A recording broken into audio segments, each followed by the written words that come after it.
All right, let's talk about seed storage and what you need to do. So when you get them in, you get bags like this. This is a cilantro 25-pound bag.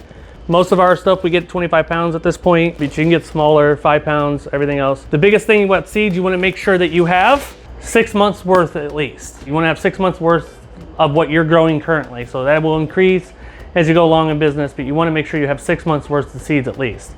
So how we store them, we got the bigger ones like popcorn, wheatgrass obviously comes in a complete container by itself, so that just comes in there.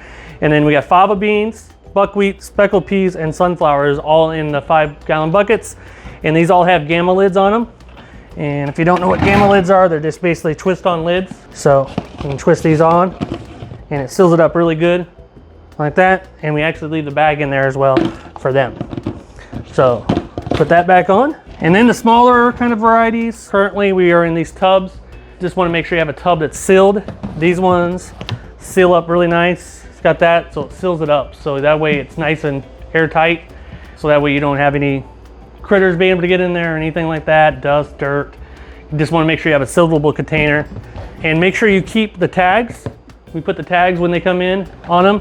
This is where you're going to get your SKU number, your lot number on it. So if you ever have any issues that you need to talk to them about, some bad seeds and they're not germinating at all, one, make sure you have your process down, but then make sure you check with the company and make sure you give them the number, and they will verify if it's a bad lot and usually refund you the money or send you something new out. So make sure you keep them tags, keep them all there. Some of the smaller ones, like red cabbage now we're doing 25 pounds, but so this one we need to upgrade to a bigger container to hold them all, which we're getting ready to do that as we just keep growing.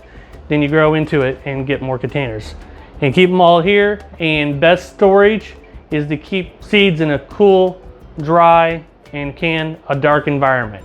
The dark's not as big as a deal, but you want to kind of keep it dark. You don't want to have straight light on them and getting heat, but cool, dark, and dry is where you want to store them.